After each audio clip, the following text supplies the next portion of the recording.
Bienvenidos a Legal Speaking. Soy Michelle Abreu. Y yo, Carolina Sillier. Somos dos abogadas corporativas apasionadas por los negocios. Nos entusiasma crear estructuras legales que contribuyan al desarrollo económico y empresarial. En este espacio, junto a líderes de opinión, estaremos conversando sobre los principales temas de la agenda global y los aspectos claves a ser tomados en cuenta en la estructuración de negocios y proyectos desde una perspectiva legal y con visión estratégica.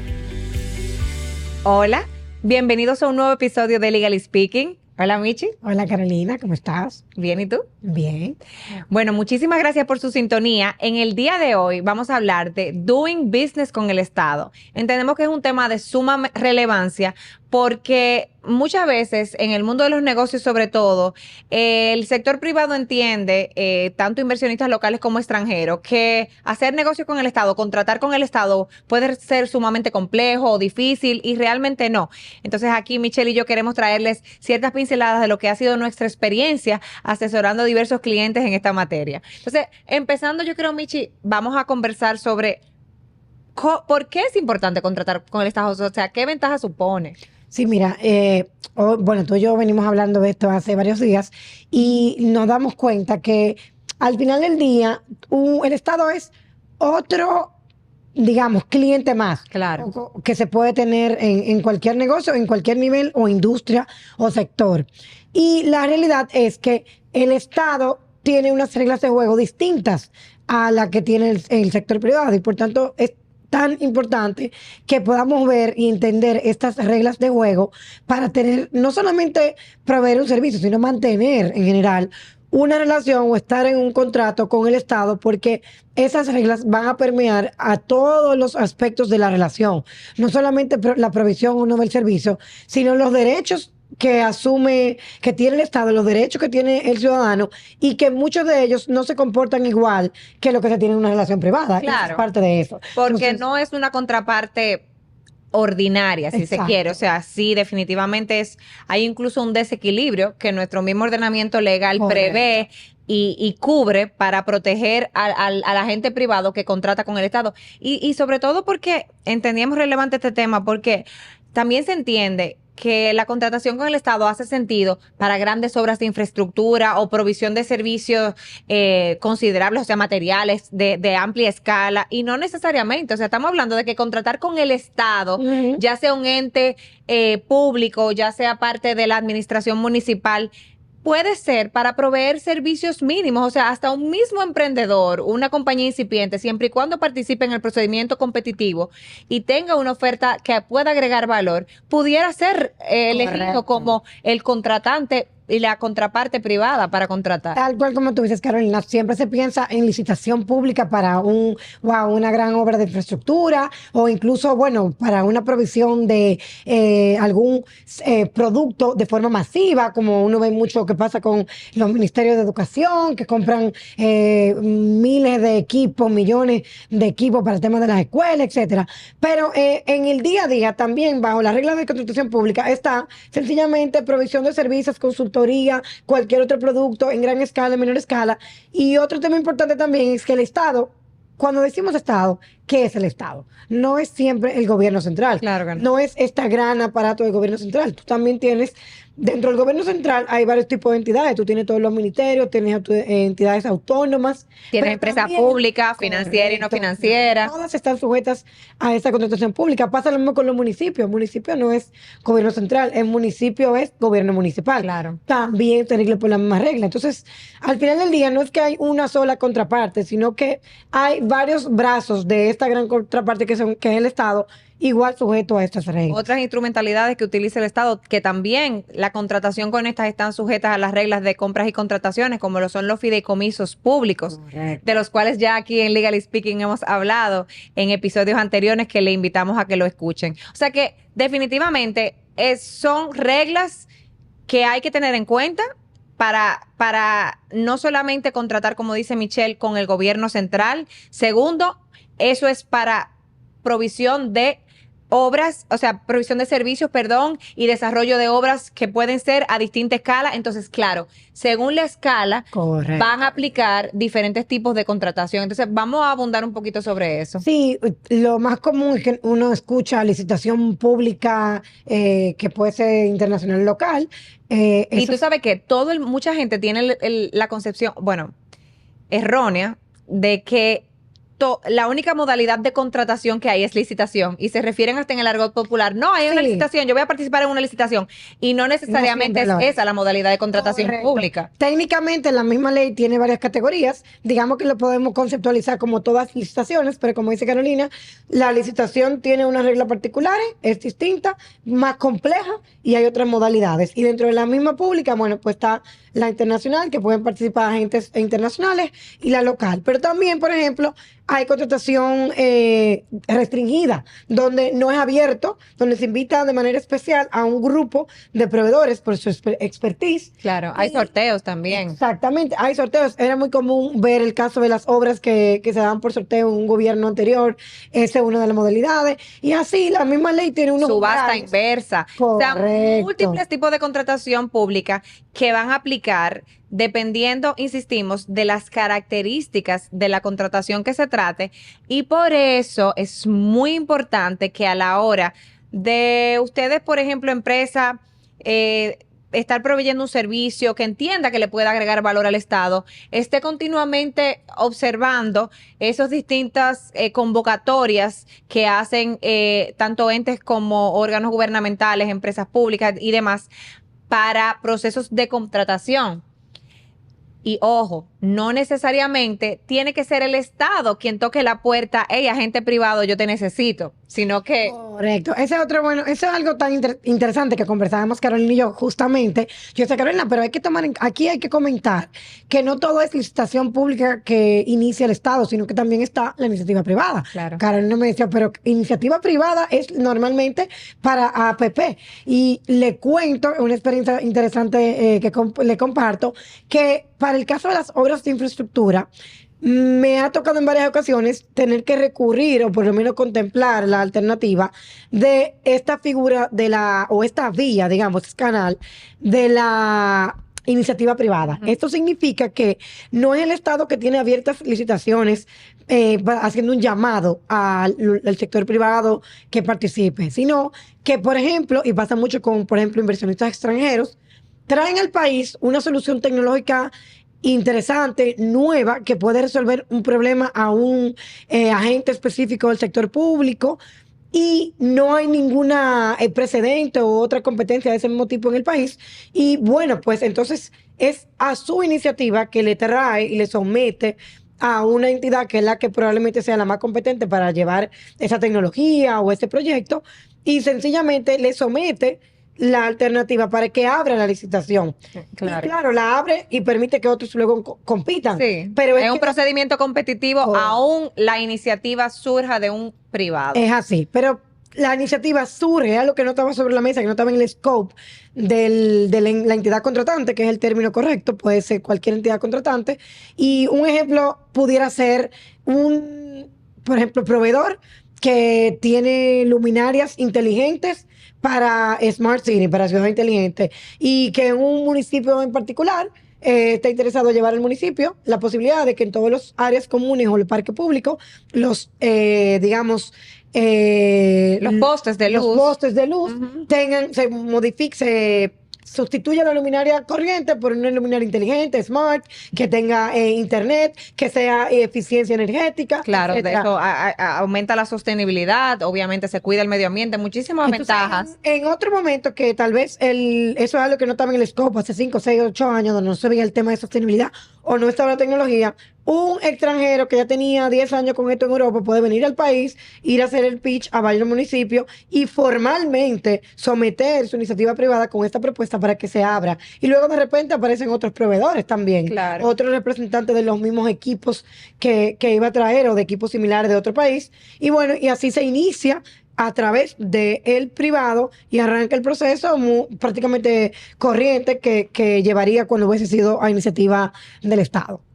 O yéndonos a ese mismo ejemplo tuyo, pudiera ser que esa persona sea el único proveedor. O sea, y entonces eso se marque dentro de un caso de proveedor único y entonces se aplique el régimen de excepción que establece la ley de compra y contrataciones. Y ya eso es otro tratamiento distinto, porque definitivamente lo que tenemos es unas reglas, casos en donde no aplica y casos de excepción. Y también importante es resaltar que estamos hablando de potenciales oferentes extranjeros. Nuestra normativa en materia de compras y contrataciones está ceñida a un principio de igualdad. Es decir, en principio debe haber una igualdad de trato entre un oferente nacional y un oferente extranjero, independientemente de cuál sea la contrapartida estatal, es decir, gobierno central o municipal.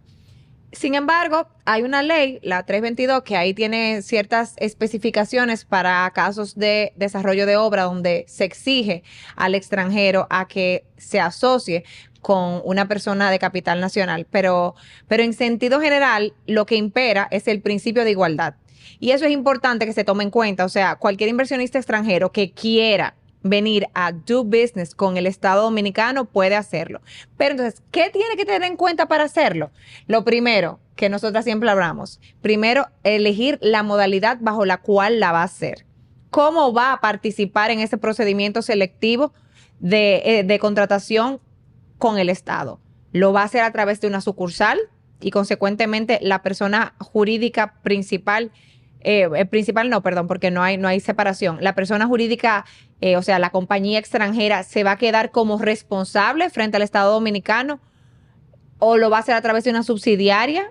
Y entonces ahí se delimita un poquito la responsabilidad porque va a constituir un vehículo local, o por de repente no tener cómo acreditar por sí sola toda la capacidad técnica, operativa y financiera que requiere el Estado para el desarrollo de la obra o infraestructura que se trate, lo hace a través de un consorcio. Entonces, yo creo que es importante aquí precisar ese concepto. ¿Qué es un consorcio? Bueno, mira, al final del día, eso es muy importante porque hay una diferencia sustancial. Todas esas vehículos que menciona Carolina, sea extranjero o local, terminan siendo una sociedad de algún tipo y tienen personalidad jurídica.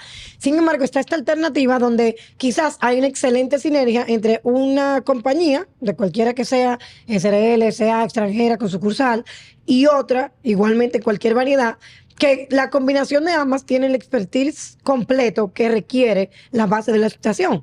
Pero no necesariamente se va a seleccionar que sea una u otra, sino que esa sinergia vamos a unirnos, no necesariamente en otro vehículo, donde cada uno tengamos un capital, sino que se puede con esa sociedad en participación, sociedad de hecho, que no tiene personalidad jurídica. Entonces, sí se puede, es un contrato. Al final del día es un contrato donde nos asociamos, es un joint venture, sin personalidad jurídica y participamos juntos como uno solo. Eso sí, eso va a tener la implicación de que cada uno de los miembros de ese consorcio van a ser solidariamente responsables frente al Estado. Porque, como bien menciona Michelle, esto es un joint venture, es una unión temporal de empresas que lo hacen para participar en ese procedimiento y eventualmente resultar adjudicatario y poder proveer el servicio o desarrollo de la obra en favor del Estado. Y ahí, legal speaking, esto significa que tú no estás apoyándote o apalancándote en una de las principales ventajas que tienen las sociedades, que es la responsabilidad limitada. Eso básicamente tú puedes decidir, quizás no tener una estructura tan compleja como una compañía nueva, pero eso es un upside, pero un downside es que no vas a tener la protección de la ficción que viene por la personalidad jurídica y la responsabilidad limitada. Sin embargo, este vehículo, este consorcio, sí va a tener un RNC, porque sí necesita, vamos a llamarle, que también es una ficción, una personalidad fiscal, pero es una identificación fiscal. Claro, para cumplir ciertas obligaciones fiscales que el ejercicio de su actividad en el país va a generar. Pero a mí, bueno, dependiendo, ¿verdad?, de la inversión de la que se trate, a mí me hace mucho sentido participar bajo la modalidad consorcial. O sea, se lo recomendamos a algunos clientes, porque es un tema de que como es temporal, viene, se cumple el objeto y ya, y desaparece. Cesa. No hay más liability, no hay más responsabilidad, no hay contingencias, en temas laborales, hay una cantidad de cosas. Muchas veces sucede también que, y ahí vamos a hablar de los pasos y el proceso. El primer paso es la presentación de credenciales. Cuando se abre una licitación, se lanza las bases de la licitación, el aviso, todo, pues el primer paso es presentación de credenciales. Y es ahí donde las partes deciden ¿con qué vehículo voy a participar? De estos que comentaba Carolina, de los que tú decidiste que ibas a tener. Pudiera ser que, como dijimos, el vehículo que tengas ni siquiera es el que vas a usar, sino que vas a crear uno nuevo de propósito especial, que evidentemente va a estar vaqueado por digamos, los beneficiarios últimos o los que controlan realmente la sociedad, porque el vehículo es, digamos, un cascarón, un vehículo especial, pero detrás están los verdaderos sponsors que controlan la compañía. En ese caso, ¿qué pasa? Si tengo en este primer paso unas presentaciones de credenciales, en ese momento yo puedo decidir que voy a crear ese consorcio o ese nuevo vehículo.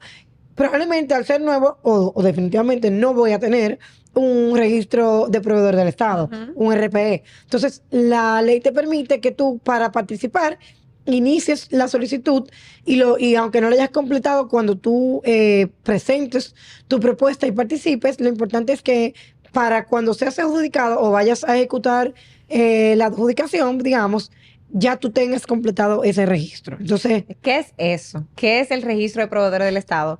Es como una especie de habilitación o autorización para poder contratar con el Estado, o sea, ya sea en la provisión de servicios o el desarrollo de obras. Eso se requiere ya tú seas nacional, extranjero ya seas nacional o extranjero, o sea, toda contraparte del Estado, toda empresa o persona física que quiera contratar con el Estado tiene que obtener su RP. Quien administra y quien otorga ese registro es quien es el órgano rector en materia de compras y contrataciones, que es la Dirección General de Contrataciones Públicas. Entonces, ese trámite es cómo es. Entonces, ya quisiéramos hablarle ahí un poquito también, unos insights a nivel práctico. Obtener un RPE está sujeto al cumplimiento de una serie de requisitos que la Dirección General de Compras y Contrataciones ha establecido.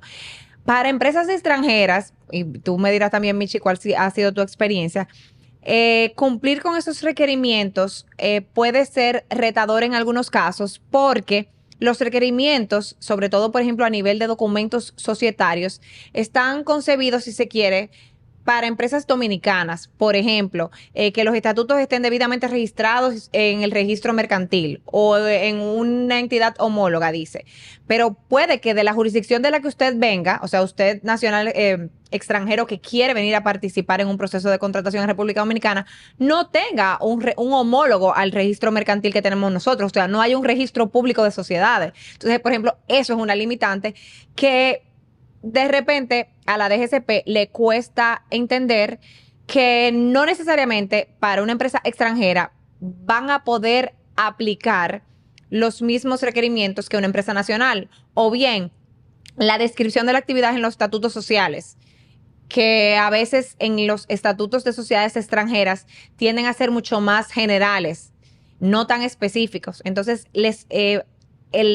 los requerimientos que ha hecho la DGCP dicen que tiene que ser específico a la actividad donde se quiere registrar para proveer el servicio o el desarrollo de la obra. Entonces, esos son el tipo de retos que se pueden presentar a la hora de obtención de un RPE a nivel de un requiriente extranjero, porque creo que nacional es más de papeleo. Correcto. Pero mensaje clave, todo el que esté interesado en contratar con el Estado, paso número 1, tener registrado ya la compañía como dentro del registro de proveedor del Estado. Ya luego, si no la tiene y va a participar de otra modalidad, pues tienes la oportunidad de hacerlo durante el curso del procedimiento. Siguiendo con el procedimiento, Carolina, digamos que vamos a hacerlo a resumidas cuentas, no vamos a dar paso por paso, pero lo más sustancial o material es que primero se hacen ofertas técnicas, donde tú puedes demostrar la capacidad técnica que tienes para poder ejecutar el servicio, la obra o proveer el producto. Y luego que pasa esa ronda, digamos, es que se presentan las ofertas económicas. Todo esto se va a regir, no hay unas reglas particulares en la normativa y en la ley de contratación pública. Lo que está regido es cuáles son los pasos del proceso, temas de plazo, temas de qué debe seguir cada tipo de entidad. Hay un poco tratando de estandarizar, porque hay unas reglas generales, pero por ejemplo, cada entidad del Estado tiene su departamento, muchos de ellos, Claro. de contratación pública. Un Claro. municipio tiene un departamento de contratación pública, un ministerio lo tiene, y tú tienes una dirección general de contratación pública que rige que esté armónicamente ejecutado todo No, y lo que que se esté esté en la cumpliendo ley. todo lo exacto, todos los Correcto. principios y las normas generales de la ley. Pero definitivamente esa parte de prepararse para presentar ofertas técnicas y económicas que resulten competitivas, que realmente acrediten esa capacidad que tú como oferente, ya seas nacional o extranjero, tienes para el desarrollo de ese proyecto, o sea, para eventualmente, efectivamente resultar adjudicatario, es vital. O sea, más que todo ese papeleo que hemos mencionado, que es importante porque es necesario, pero resulta de trascendencia, y eso es lo que va a hacer la diferencia entre que si te adjudican a ti o no, es esa información que se plasme a la hora de presentar tu oferta técnica primero y posteriormente, como decía Michelle, la económica. Sí, la clave de esas licitaciones, la realidad es que independientemente de que al final del día obviamente va a ser seleccionado el mejor postor, incluso el mejor postor está en un alto riesgo de ni siquiera tener la oportunidad, sino lleva al pie de la letra las condiciones del pliego. La verdad es que es muy delicado. Cada detallito hace toda la diferencia del mundo. Cualquier elemento que no se cumpla a cabalidad puede hacer que se sea desestimada alguna oferta, que sea ni siquiera pase el participante a las rondas. Eso es lo más importante. Hay que tener, la verdad es que hay que ir construyendo las mismas empresas, ellas mismas, no solamente los equipos legales que le damos apoyo, un expertise en cómo preparar esos dossiers de presentación de ofertas. Eso es vital. Y ojo, que hemos visto, tanto Michelle como yo, también eso lo hemos conversado en Desahogo Legally Speaking, Sí. de que clientes nuestros han participado en procedimientos competitivos y sus ofertas han resultado rechazadas por temas que de repente pudieron su equipo técnico o comercial haber evitado. Claro. O sea, falta de cumplimiento, como dice Michelle, de las formalidades que se establecen en el pliego para el procedimiento del que se tratase, no se cumplieron, se omitieron y rechazaron.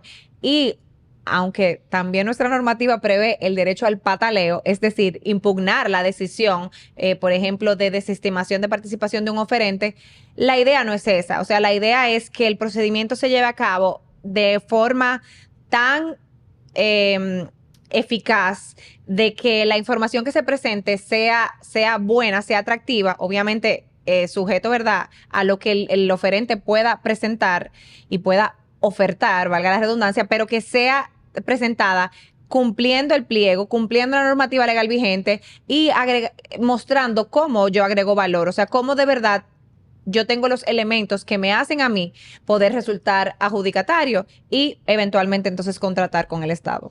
Así es, Carolina. Y bueno, siguiendo un poquito con qué pasa después de ese proceso. Digamos que pues se hace la selección y hay una adjudicación. ¿Qué me espera cuando ya soy adjudicado? Pues se va a firmar un contrato del tipo de servicio o obra que se haya contratado. Y aquí sí la ley tiene, digamos, unos lineamientos generales de cuál debe ser el contenido mínimo. Y los contenidos mínimos obviamente no son las condiciones comerciales porque esas están en el pliego, pero sí el contenido mínimo de estructura y de tipo de cláusula y derechos que deben de ser reconocidos y obligaciones a ambas partes. Y ahí es donde entra el valor que tiene que las reglas para la contratación entre Estado y personas particulares son distintas, porque en el sector privado lo que rige es el derecho civil, las relaciones entre particulares, y hay una cantidad de reglas distintas aquí, donde estamos en materia de derecho administrativo, donde está todo el tema de algunos derechos que no tendría otro privado sobre un privado, que sí las tiene el derecho, lo tiene el Estado, porque tiene, digamos, la carga de proteger el interés general. Claro. Entonces, ese contrato es un contrato que se rige por el derecho administrativo y que tiene muchas reglas y principios ya incorporadas en esos lineamientos y cláusulas, buscando cuál es el nivel de maniobra que tiene el Estado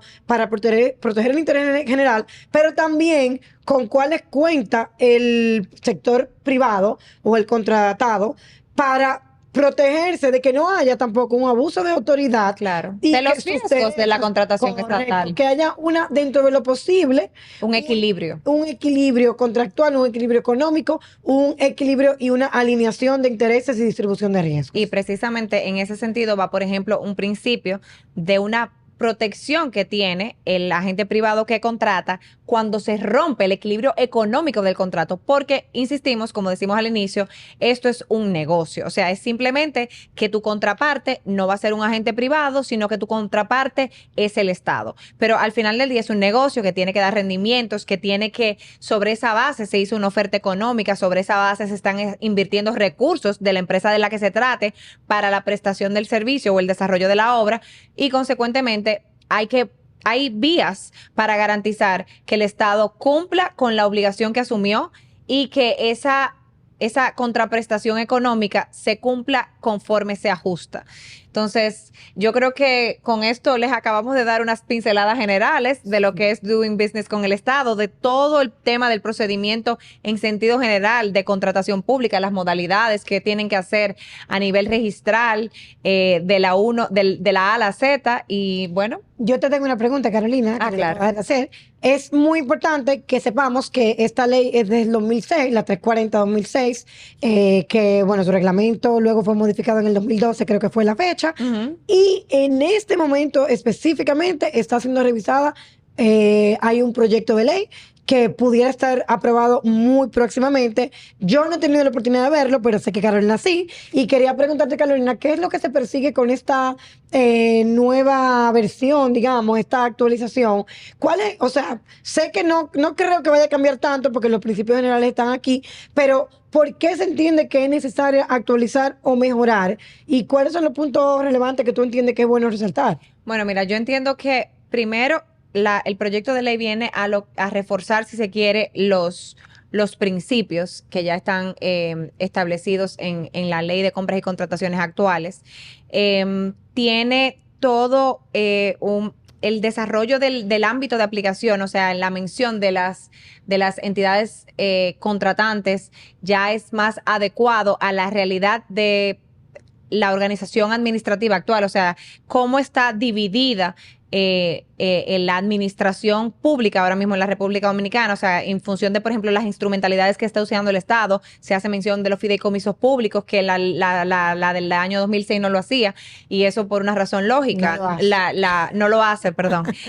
Por una razón lógica, la ley 189.11, que es la que crea los fideicomisos en la República Dominicana, es posterior en el tiempo. Entonces, por ejemplo, también entiendo que los procedimientos de contratación pública los desarrolla aún más el tema de obligaciones y derechos de los proveedores del Estado. O sea, entiendo que viene a reforzar sobre la base de la experiencia ya dilatada en la ejecución de la normativa actual, principios, derechos y aspectos claves en que se tiene que tener en cuenta en la contratación pública, tanto desde el punto de vista del proveedor como del punto de vista de quiénes son mis entidades contratantes cubiertas por la ley, como el punto de vista de procedimientos. Y entonces yo creo que definitivamente cuando esto se convierte en ley, se va a reforzar la base legal de la contratación pública con el Estado en la República Dominicana. Y eso es algo que para nuestros escuchas que están haciendo negocios o que van a hacer negocio con el Estado, es algo que les va a beneficiar. Y esto es muy importante porque también desde el lado del quienes van a hacer negocio con el Estado, pues trae probablemente muchas reglas que le protegen quizá más. Pero también tú acabas de mencionar que algo importante desde el punto de vista como país y para el ciudadano. La razón por la que hay reglas de contratación pública precisamente es para que los recursos del Estado, que son de todos nosotros, sean usados de una forma eficiente, Claro. cuando se contraten servicios privados, Claro. públicos. Eso, digamos que mitiga temas de contratación de grado a grado que Claro. pueden Corrupción. Sí. También de que yo contrate, como yo tengo que hacer un proceso competitivo y comparar toda la oferta que hay en el mercado, yo puedo elegir la más eficiente costo, beneficio, precio, calidad, etcétera. Entonces, cuando tú hablas de que se está revisando ¿Cuál es el ámbito de aplicación? ¿Cuáles son las entidades contratantes? Hay muchas figuras nuevas que no son las clásicas entidad autónoma, ministerios, municipalidad, etcétera, que hoy están en la línea Están en una zona gris, sí, sí, en una sí. zona Sí, gris quizá. donde tú puedes hacer la huida del derecho, escaparte de que no está claro si va Si me aplico o no. porque no está en la lista. Claro, de claro, 2006. Entonces, claro. eso es muy importante porque hay un reclamo de ciudadano Sí. de que eso esté claro y que no haya subida del derecho, que es uno de los temas controversiales, de hecho, con la ley, por su lado, de fideicomiso público, Sí. del cual hemos hablado en otro episodio, pueden ir a verlo, y que ahora está, de hecho, aprobada, casi siendo promulgada. Sí, sí, sí. Es un tema en boga y que definitivamente yo creo que con eso podemos concluir y que nuestros oyentes se lleven esa idea. Reglas más claras y más eficientes en materia de compras y contrataciones públicas, mejor sociedad. O sea, eso va en beneficio de todos. Más desarrollo en el país, beneficio, insisto, para todos. O sea que nada, muchísimas gracias por la sintonía. Les recordamos que estamos en nuestras redes como Legally Speaking RD, en YouTube, Spotify, todos los canales de esa naturaleza. Hasta luego.